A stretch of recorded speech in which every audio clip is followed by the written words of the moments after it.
Hi. Hello. Lauren Daigle, thank you so much for taking time for us. Let's just talk a little bit about your music. The song is in the current playlist of Energy, and we're absolutely loving it. I'm not even quite sure if I'm feeling like, okay, I'm totally down when listening to it, or it's really like rising up as well. Yeah. So tell us a little bit about this song. What is the message behind? When I wrote it, it was the day after one of my first award shows ever. And I remember feeling really torn because there was all the lights, all the cameras, red carpet. It was very new from what I was used to. I grew up like Southern, very small, simple-minded living. And we had swamps and things like that. So I was like, grew up on the water, just really simple. And this was a lot of chaos and like you're in the spotlight. It was messing with me. And I remember just in that moment feeling insecure and feeling some of the things that could come along the way if I didn't know what my identity was. And so, you know how sometimes in life when you're sitting in one place, but it's like you can see the next 5 years or the next 10 years, and it's a little daunting. You're like, I don't know if I have what it takes to go into that space. That's kind of how it was. Whether it's like moving to a new place or living, whatever it is, getting a new job, having a new family, there are a lot of things that can bring up insecurity. And so for me, that's what was going on. So my producers, I sat down and wrote with them, and they said, we should go ahead and replace all the lies, all the fears, all the doubts, all the uncertainties with the truth, and not deny the places that you're insecure or deny the places that you're feeling weak or feeble, but instead look at those places and add the truth to them. And so that's where the song came from. That's how it was written. And I feel like that's so, just the way that you said, I feel down and up, like I can't figure out which place to live in.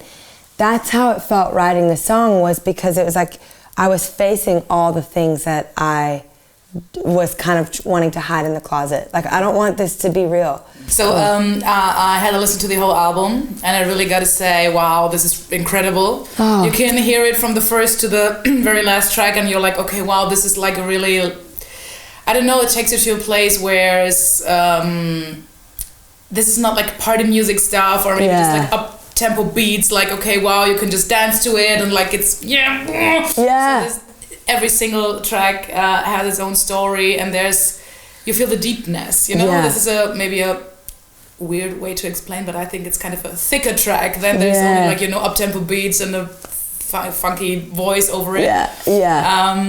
Whenever we were making the record, I remember saying, I want something that has a lyrical depth.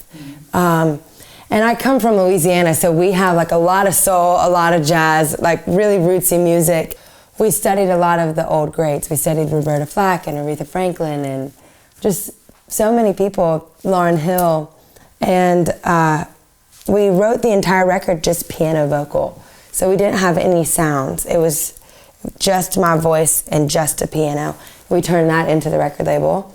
And we said, okay, if the songs at their core are rich and if they have something potent about them, then we'll go and add production elements and supplement the integrity of the song versus sitting and saying all of the sounds around the song are going to be the main focal point. Oh, this is insane. This is really such a wonderful way to create an album. Wow. Yeah, it was because pretty in the nowadays, I imagine this maybe like an artist walking into an office on a label room, like, hi, I'm an artist, I can sing 2 songs, these are my demo songs, and they're, you know, put like some sort of box, like, okay, cool, we have 3 or 4, you know, completely written songs from songwriters, like, here, okay, you can do this or you can do that, and here's the studio, you have 3 days, go ahead. You know, and this is completely out of tune and all this, you know, completely. Oh my gosh, auto-tune, the bane of my existence. I'm like, Every time I hear auto-tune, I'm like, okay, so can we go in, can I repunch that line like 12 times until I just get it right? Like, I just want to get it right. We don't have to put this on top of the voice. I just read on the internet that you will be back on... oh, sorry, I forgot what is the thing? Is it American Idol? You've been there for audition, like in your teenage years. Yes. And they completely gave you a no. Yeah. And now you're returning back as a mentor. I love it. Okay. Yeah. Cool. So 10 years later, maybe we did something wrong there. It was 10 years. You're right. Yeah. 10 years later. So I went to American Idol when I was 17. And I auditioned. I made it to the Hollywood week, and then at the end of Hollywood week, I got cut. And I remember sitting in the seat looking at Simon Cowell and saying, Simon, what did I do wrong? Like, tell me what I need to get better at. Tell me what I need to get better at. And he wouldn't really tell me anything, so I said, okay, that's fine. I understand. I walked out, I looked at my mom, and she was like, She was like, don't let the no be the determining factor. Like, stay focused. And I was like, all right. So I cried about it for a day and moved on. And after that, I just started working hard. I was like, all right, what do I need to do? What do I need to do? I joined like different bands around town, and we would do like little cover bar gigs and stuff, just singing covers. It was so much fun, but it was, training me for what was to come. And sure enough, 10 years later, they're like, hey, we want you to come back and be a mentor on the show. So back then, you didn't have the best experience with all this casting show kind of stuff? Yeah, I didn't like all the flashy dresses and the high heels and everything. Look at me. I'm like very plain Jane. So here I am walking in like these super tight, super short, stiletto heels, like the whole thing. You're like, ugh, I can't do it. No. So since you didn't have the best experience about that, you're going back as a mentor now. So would you just give younger artists or maybe talents the advice to just do it anyway, to just go to the audition and try to get what you gotta get from them? Yeah, I would. I would say go and do it, because there's a learning experience either way. If you get cut, then you learn how to deal with the no and learn how to kind of navigate. What it does is it deepens the decision making. Do I want to be in the industry? Do I want to do music for the rest of my life? Is this what I actually love? It forces you into that question, because sometimes when you get told no, you're like, oh, well, maybe I don't love it hard enough to fight for it. For me, I did love it hard enough to fight for it. So I was like, once that was over, I was diving in, like, who can I start writing with? Who can I start singing with? I will scrub toilets. I started scrubbing toilets for voice lessons. Like, I was like, I'll be a maid and you can teach me how to sing. I just remember, like, it just deepened my passion. So a no doesn't have to be a bad thing. It can actually be a really good thing.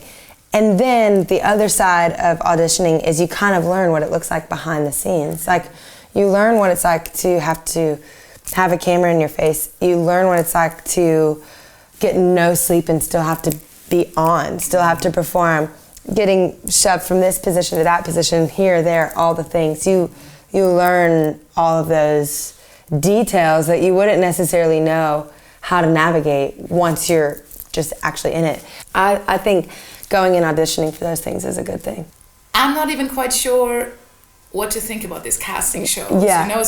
I think it's really a hard thing to just keep the track going on, like after winning, or maybe even not winning, even being, like the third winner or maybe something like that. The thing about it is those contracts, once they have to like sign so much away, and after you do that, which for some people that works, like for some people they're like, oh, I'm willing to do that because I'll at least have some sort of notoriety, or I'll be on stage and I'll get to have my name out there, and that's enough for people, so they're okay to sign it. For other people, like once you get in so far, like once you get so deep, the show owns everything. And so that's why some of these artists, they go out, they have their 1 year of fame, and then after it, that's it.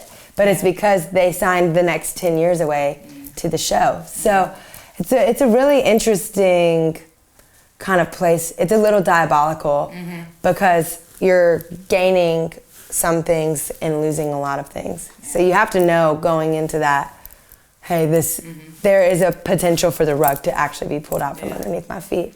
Whether that's the show's purpose or not, like, I don't think that's their purpose, but contractually that's what you're bound to, you know? Yeah. It's interesting. Is it hard for you to just read and hear all this, this kind of comparison? Like, okay, she sounds like Adele, so it's not that it's not 100% copy or something like that. So now and then it's really like, this is. When I heard the album, it reminds me a little of the very first album Adele did. It did. Like, wow. Was that 19? 19. I loved that record. Yeah. Me too, because that was very pure, very young, very in her. Untouched. Yeah. It didn't have. Exactly. Yeah. There was no plan behind it. She was just doing music. I know, and she wrote majority of those songs at 16. I'm like, holy cow.